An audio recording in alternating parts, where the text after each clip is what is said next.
வணக்கம். நான் சிவா பேசுகிறேன். இது எங்கள் முக்திநாத் யாத்திரை 2ஆம் நாள் ப்ரோக்ராம் ஆகும்.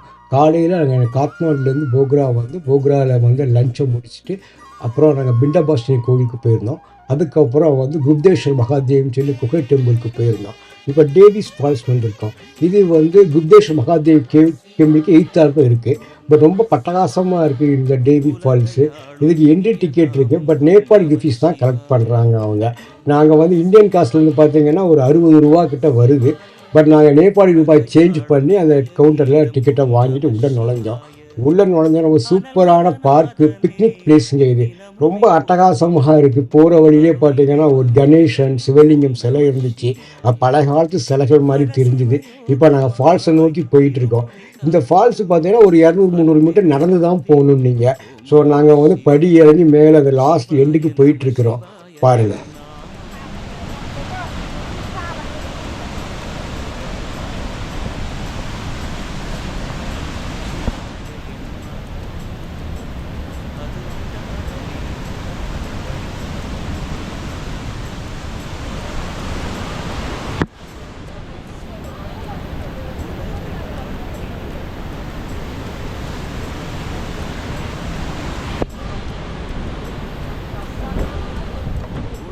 இந்த தண்ணி ஃபீவா லேக்லேருந்து வருதுன்னு சொல்கிறாங்க. பக்கத்தில் இருக்குது. பட் ரொம்ப தண்ணி ரொம்ப ஃபோர்ஸாக வருது. சவுண்டு பார்த்தீங்கன்னா பயங்கரமாக இருக்குது. சவுண்ட் அடிங்களே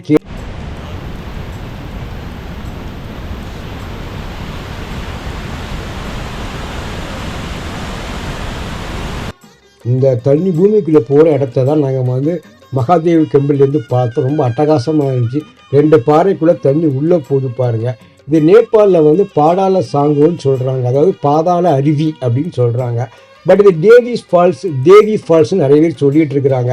அது டேவிஸ் ஃபால்ஸ்னு ஏன் கதை வந்துச்சுன்னு கேட்டிங்கன்னா 1961 சுவிட்சர்லாந்து 2 கப்பலில் ஒருத்தர் பேர் டேவி. அவங்க இந்த நீர்வீழ்ச்சியில் குளிக்கிறப்போ காணாமல் போயிடுறாங்க. அது இறந்து போயிடுறாங்க. ஸோ அவங்க பாடியை கிட்டத்தட்ட ஒரு 3 நாள் கழிச்சு கண்டுபிடிச்சிருக்கிறாங்க. ஸோ அவங்க நினைவாக உங்கள் ஃபாதர் வச்சுருக்க பேர் தான் டேவி ஃபால்ஸ். அப்புறம் மறைஞ்சி தேவி ஃபால்ஸ்னு மாறிடுச்சு. இந்த ஃபால்ஸ் விட்டு வெளியே பார்த்தீங்கன்னா ஒரு சிவலிங்கம், ரொம்ப பழகால சிவலிங்கம், ரொம்ப குகைக்குள்ளே இருக்கிறாப்புல தெரிஞ்சுது.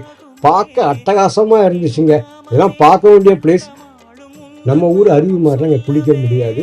ஃபென்சிங் போட்டிருக்கிறாங்க, செக்யூரிட்டியும் இருக்கிறாங்க. அப்புறம் இந்த போர்டுலாம் வச்சுருக்கிறாங்க. இங்கே தான் நேபாளில் தான் புத்தர் பிறந்தார் அப்படின்னு சொல்லியிருக்கிறாங்க. பாதாள சாங்கு, அப்புறம் டேவிஸ் ஃபால்ஸ் ஏன் பேர் வந்துச்சுன்னு சொல்லி போர்டுலாம் வச்சுருக்காங்க. பக்கத்தில் பார்த்தீங்கன்னா புத்தரோட ஒரு சிலை இருக்குது. சின்ன கோவில் மாதிரி இருக்குது. ஃபுல்லாக சுற்றி பார்க் வச்சு நல்லா நீட்டாக ஃபென்சிங் போட்டு சூப்பராக பார்க்கலாம். இது புத்தர் டெம்பிள் இருக்குது பாருங்கள். ரொம்ப அட்டகாசமாக இருக்குது. பிராஸ் சிலை மாதிரி இருக்குது. அதை பார்த்தோம் நாங்கள். அதை பார்த்துட்டு அதுக்கப்புறம் கீழே இறங்கி போனீங்கன்னா நேபாளோட ட்ரெடிஷ்னல் ட்ரெஸ்ஸஸ் உள்ள ஃப்ரேம் அண்ட் கட் அவுட் வச்சுருந்தாங்க. நம்ம தலையை மட்டும் அதில் வச்சு நம்ம ஃபோட்டோ எடுத்துக்கலாம். நாங்கள் எல்லாருமே சின்ன குழந்தைகளாக மாறிட்டோம். அதெல்லாம் பார்த்து அதை ஃபோட்டோ எடுத்துக்கிட்டோம். இதை பாருங்கள், ஒரு டீமன் இருக்கிறாப்புல ஒரு ஃபோட்டோ. ஸோ இதை மாதிரி நாங்கள் ஃபோட்டோஸ் எல்லாமே நாங்கள் எடுத்துக்கிட்டோம். ரொம்ப சந்தோஷமாக இருந்துச்சு. ஸோ நேபாள் போனீங்கன்னா, பர்டிகுலர்லி போக்ரா போனீங்கன்னா இந்த இடத்த மிஸ் பண்ணாமல் பாருங்கள். ஈத்தால இருக்கிற மகாதேவ் டெம்பிளும் ரொம்ப சூப்பராக இருக்குது. இந்த இடமும் பார்க்குறதுக்கு ரொம்ப நல்லா இருக்குது. ஸோ இதெல்லாம் பார்த்துட்டு நாங்கள் ஷாப்பிங், வெளியே ஷாப்பிங் மால் இருக்குது. ஸோ ஷாப்பிங்லாம் பண்ணணும் நாங்கள். பட் வெளியே நாங்கள் இப்போ ஹோட்டலுக்கு வந்துட்டோம். ஹோட்டலில் அந்த ஈவினிங் போக்ராவில் உள்ள கடத்தெருவில் ஷாப்பிங் பர்ச்சேஸ்லாம் போயிருந்தோம். ரொம்ப சூப்பராக இருந்துச்சு. அடுத்த வீடியோவில் சந்திக்கிறேன். தேங்க்யூ. வணக்கம்.